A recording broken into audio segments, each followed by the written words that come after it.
In this lecture, we take another very important topic, vectors and scalars.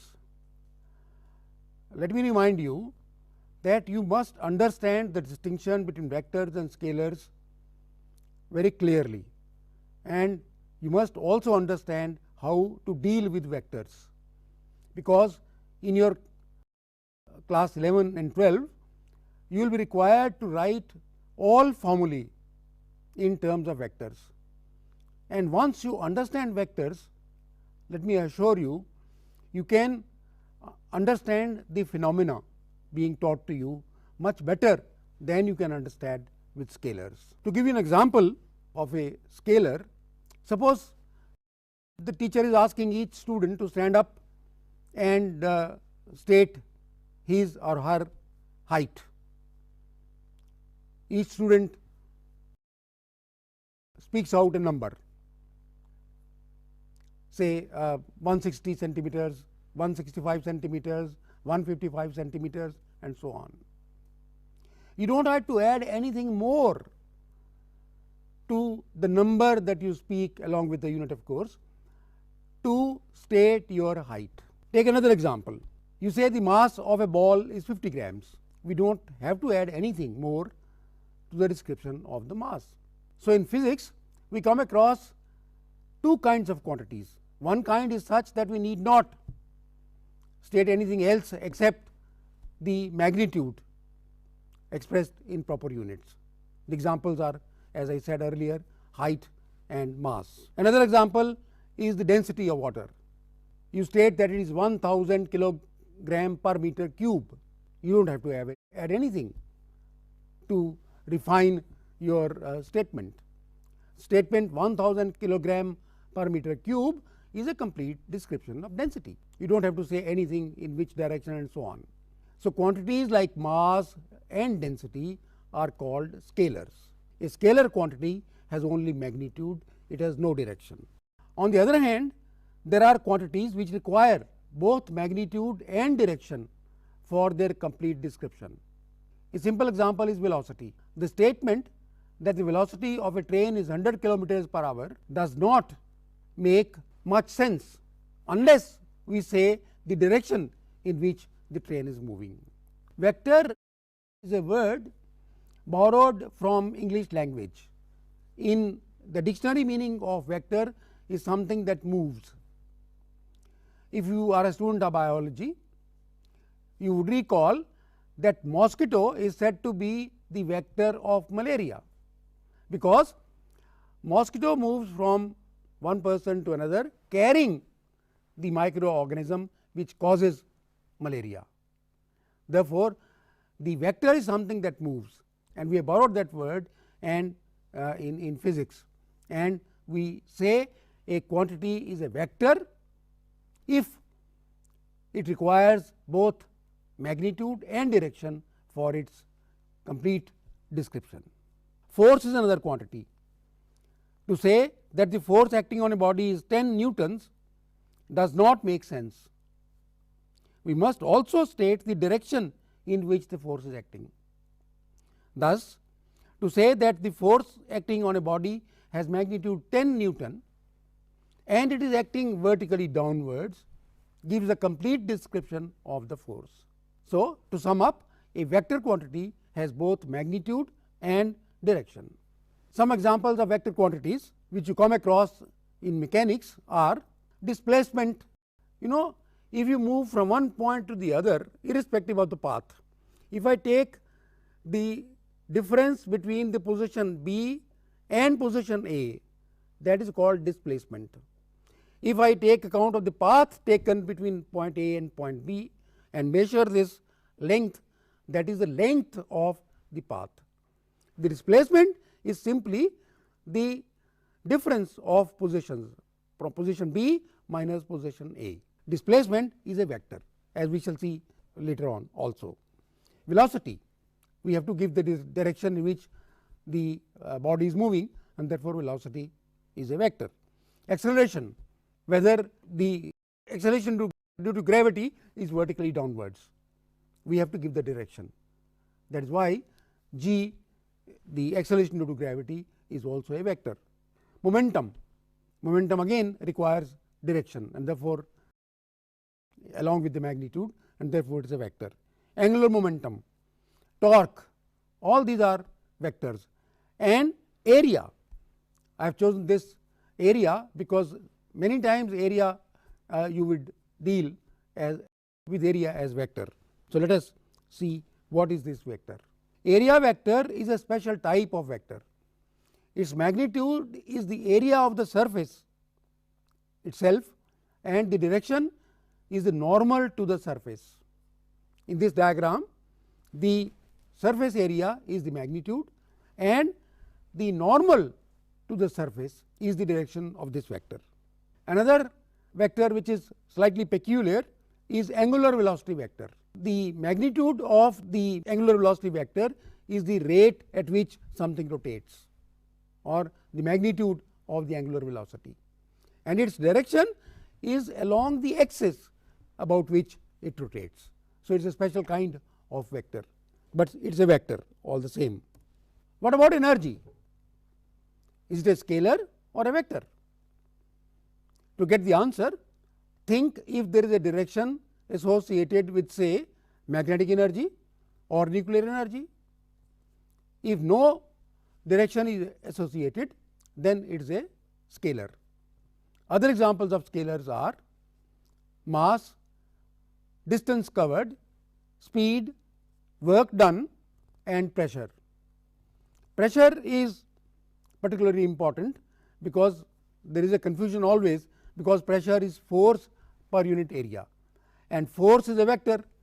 Therefore, pressure sometimes students confuse whether it is a vector or a scalar, but remember, force is divided by area, and area, I have told you earlier, is a vector.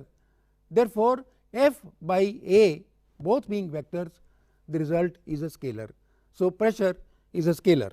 How do you represent a vector? The vector is represented by a line with an arrow on one side.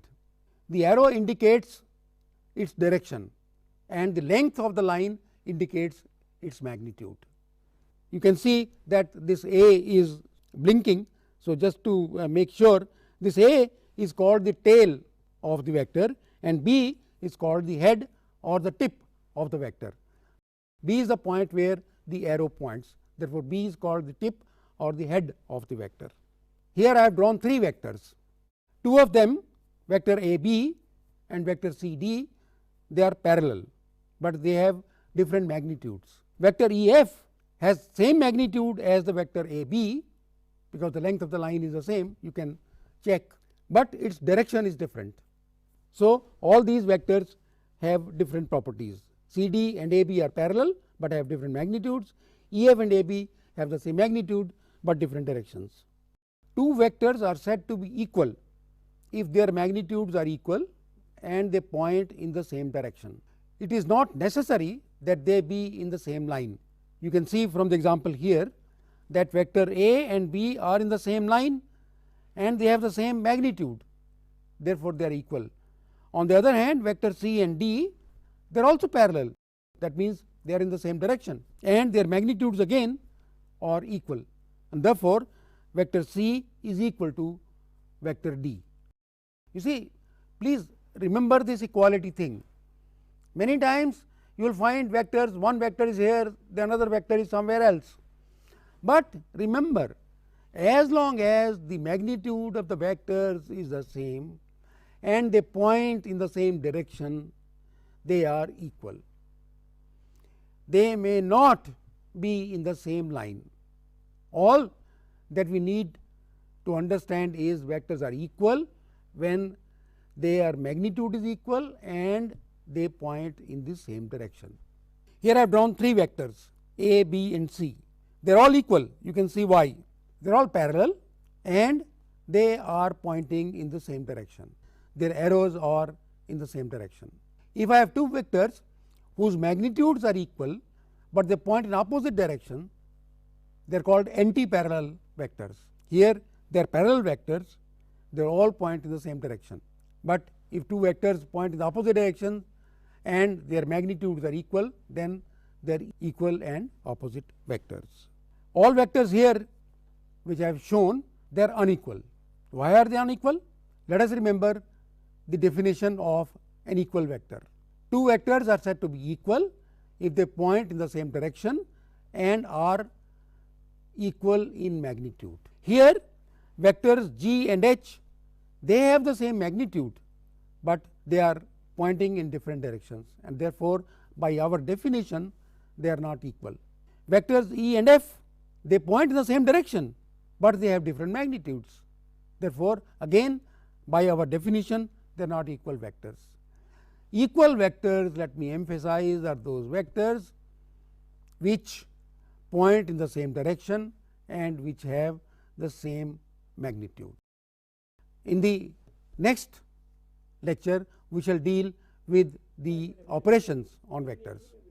Let me add a few points to the discussion of these vectors and scalars. One thing that extremely important for students of physics to understand vectors and their operations. Operations we shall do later on. But to understand what a vector is, what it represents, what it stands for is important.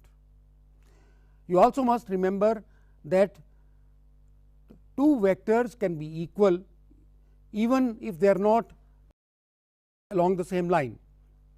All that is required is that they must be parallel and their magnitudes must be the same.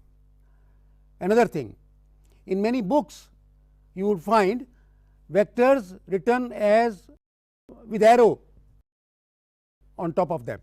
For example, vector A would be A, on top of which would be an arrow. In many books, on the other hand, adopt a different convention. In those books, the vectors are represented by bold letters and scalars by normal letters. For example, if I have to show that A is a vector, then A would be bold and the magnitude of A, the magnitude will be a normal and the vector itself would be A in the bold font. So, this is how we represent vectors. And another important thing, we have done a dimensional analysis. We have seen that dimensions of an equation, of all terms of an equation on the two sides must be the same. Add it to another thing.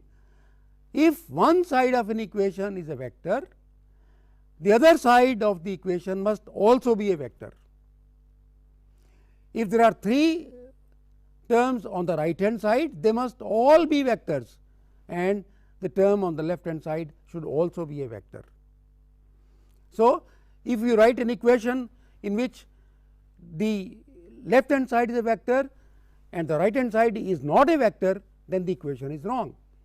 For example, you may write the force between two masses, gravitational force.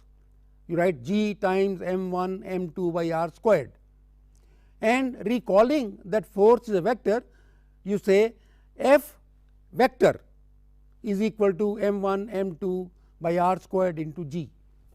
That would be wrong, because the right hand side you have made a scalar and the left hand side you have made a vector. How we can make the right hand side also a vector is by introducing what are known as unit vectors, which we shall see later. But remember that both the sides of an equation and all the terms in an equation must be vectors. If they are not, then you have a problem, then the equation would be judged as wrong. So, while on this topic, important to understand the concept of vectors, and also we shall see next time how vectors can be added, how they can be multiplied, how they can be resolved and synthesized, and how the unit vectors help us in putting the equation, for example, the gravitational force correctly, so that both the sides are vectors.